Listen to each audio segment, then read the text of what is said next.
Welcome to Panda Head Studios. Now that you're here, don't forget to hit that subscribe button down below to join the Panda Force. And today we're going to be talking about Rurouni Kenshin Episode 1. It's a good show. Go watch it.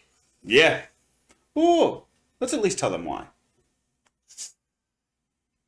So, in regards to Episode 1, just to give a quick little summary about it, we get introduced to Kenshin Himura and Kaoru, who are two of the main leads in the show. They're chasing down this individual claiming himself to be the Batosai, and there's, a lot of character interaction and introducing to their personalities and things of that nature and some of what they stand for.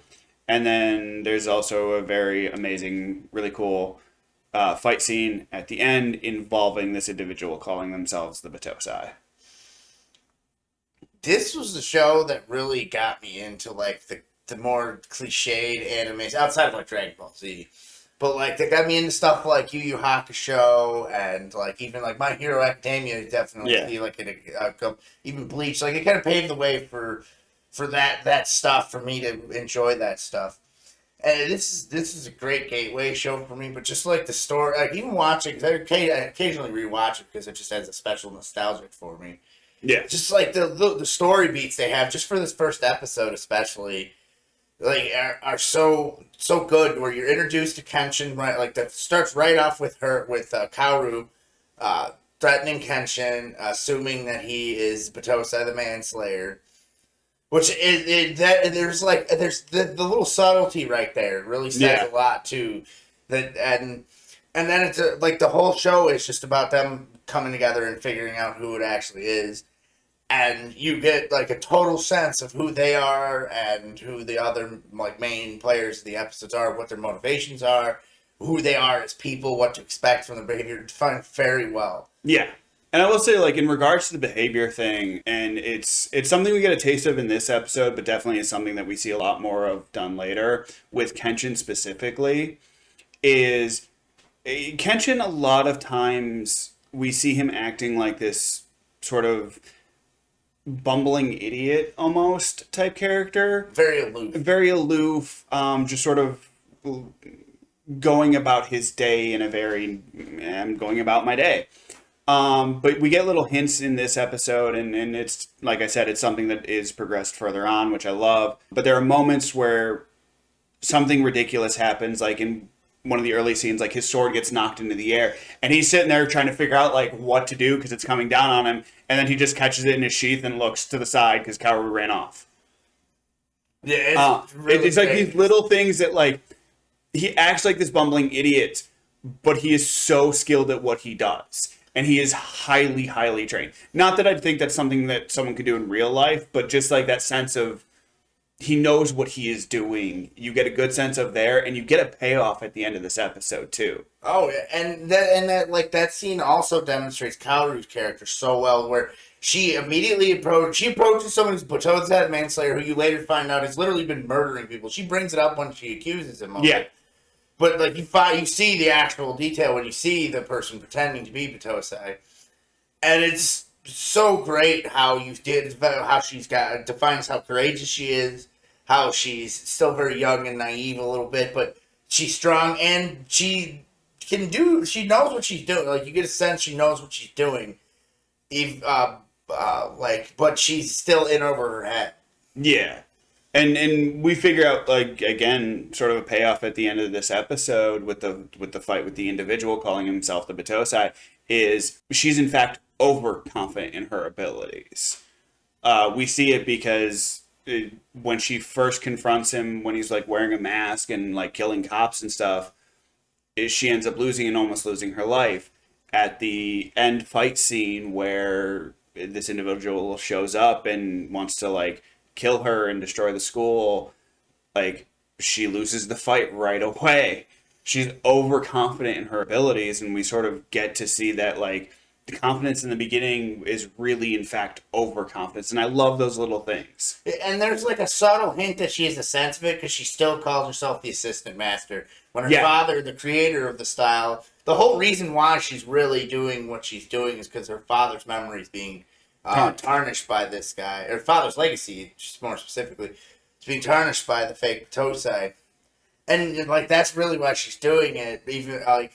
Even though she has a great sense of right and wrong, and what like you get a sense of that from just the little bit of interaction where you see a flashback between where she's watching the guy who is Batosai the manslayer. He's a former student of her father's, and he was like just cutting people with a real sword when they're only use a wooden sword, specifically a boken, and he's just cutting people up, and then the father fights him and does like a really cool move that they just do in Flash, because that's one thing they clearly had a very low budget, so they had to cut out a lot of frames. And in modern shows, a lot of swordplay shows do that. Oh yeah, like even modern ones will do that when they want a Flash technique. They literally will cut frames. It doesn't matter the budget. Oh yeah, but this one like they do a good job of it, to where when you see the guy go for his overhand attack, you see the teacher just do a little shuffle with a step. And then you see the ultimate attack where he crushes the guy's hand. You know exactly what he did, to where he sidestepped the guy's overhand strike and broke the guy's thumb. Yeah. But like the timing of that is incredible. The sense of everything you're doing, you can tell how skilled and talented of a swordsman he is just with the boken. Exactly. And there's so many little and then like just like the silly slice of life heartwarming stuff where Kenshin's with the daughters of a doctor who took Kaoru in after her father passed, because of course he's actually he's the family physician. Oh, yeah, family. So he's sort of like a live-in doctor type person that like his daughters or his granddaughters are with him all the time. Yeah, it makes sense because he would have some sort of property. He'd have some people working for him. Yeah, and he's a school teacher. So yeah. Anyways, and it was very clear at one point in time it was a very popular school. Yeah. Now it has like that. Students, yeah. When you have a teacher who can just go, "Oh, you got a real sword," it makes sense where you had the charisma where she doesn't have that because her last students leave because the guy's destroyed, and you find out that he has been working to undermine that legacy because he's mad that the father broke his thumb, and he just dislikes style because wooden swords don't work. And I love how Kenshin essentially you shouldn't fight a real sword with the wooden sword, and he says it in his he's got this little mannerism.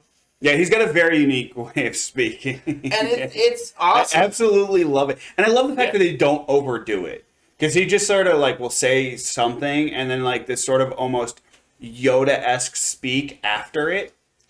Oh, I got that where he complains about the wooden sword. Yeah, he doesn't complain, but he says you shouldn't do a real sword. Use a wooden sword against the real sword, and it's like the boken should actually stop it to where he smashes the sword. Well, his sword is still in the sheath to smash the boken. Yeah, and that she would have had to been holding it really firm, and she'd be skilled enough to where all you have to do is turn, and they would deflect around. But it's show. I can get over that stuff. It's just I just feel it's dismissive of the effectiveness of the wooden weapon. It's the only thing I bring it up. Yeah. It's just my inner nerd complaining, but it doesn't ruin the show at all, especially if you don't care about those details. Also if you take it into account, really what the effect of that is for is to kind of show her that she's not as good as she actually thinks she is. Yeah, and everything the purpose for everything makes a lot of sense. It's just that specific use of it is what bothers me. Yeah, it's a poor execution to that point. Yeah, well, it's good. It's very effective. Story-wise, it's perfect. Yeah. I just, as a nerd, it bothers me. The inner nerd. But I got sidetracked from the slice of life stuff. When Kenshin is making soup with the daughters, where they just take a whole daikon radish and just toss it into a bowl of boiling water, and Kenshin freaks out. It's very amusing and cute, and you actually like these little kids, and they're acting like real little kids as opposed to being like a character later on that fucking sucks. I hate him. We'll get to him later. I hate him. But anyways, the show's great. Go watch it, and that kid didn't ruin this show. Yeah. The one thing I will say though, at least in regards to the final fight scene, specifically with Kenshin, is actually getting to see him show off his technique and explain the fact that he is in fact the real Batosai. Yeah, his technique is really just flash step. Yes, it's part of it. And he can jump really high, and for some reason they can't react. Yeah, they just go ha, and then whap. Yeah, he uses a quick draw technique. is primarily his skill set, and it's just getting to see him like really in his element of sword fighting. The other thing I really love about that is just before that fight happens, when Kaoru and the former student are having this back and forth about what swords are for, and she says they're for protecting and saving people, and the former student's like, no, they're for killing. Kenshin agrees with the former student. Yeah. I love that little bit. Is Kenshin walks in and he's having like he starts talking and he's like, he's right. The sword is meant for killing. The techniques of swordplay are to kill your opponent.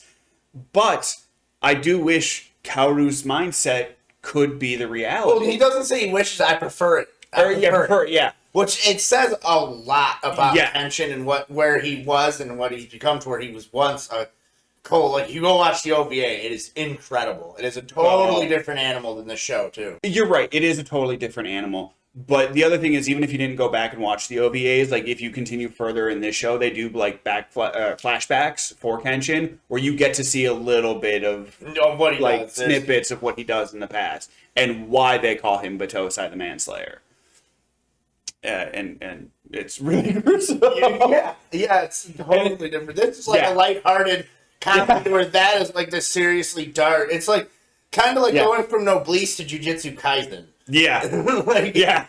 The tone and then the total tone shit. Even though Jujutsu Kaisen has some hard stuff too. Like, there's a huge tone shift. It would be. It's like a total juxtaposition, and it like just go watch the show. You Absolutely, really need to say go watch this. It's on everyone's list. It's on our list. It's been on our list forever. I personally watched this whole series. I pseudo binge it at least once a year. Yeah, I probably spent about a week going through it all. Yeah, when I'm in the mood for just like a happy-go-lucky action, I just need background noise because I'm doing some sort of work or something.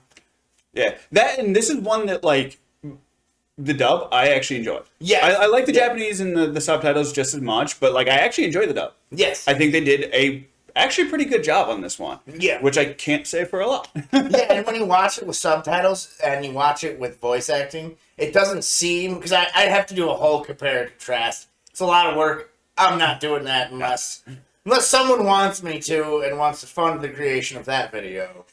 I'm not going to go through that kind of trouble. Because I'd have to watch the show multiple times, look at the dialogue, and be like, have the subtitles and be like listening to it. But it's like it seems like because we watched the first episode in both languages. Yeah. And we've both watched the show a million times to where they actually do a pretty good job in this show. Oh, yeah, absolutely, yeah. There's a couple of differences here and there, but nothing that's like too terrible where like people were misnamed or titles were incorrect or anything like that. Yeah, like changing Kirara to Kilala. Yep. Anyways, have a good one. Thank you. Thank you for watching. We hope you enjoyed that. And in the comments down below, let us know what you thought of Rurouni Kenshin. While you're there, don't forget to hit that like button. And now that you're part of the Panda Force, hit that bell icon for future orders. If you're interested in gaming, check us out on Twitch. For future updates, check us out on Twitter. Links are in the description down below.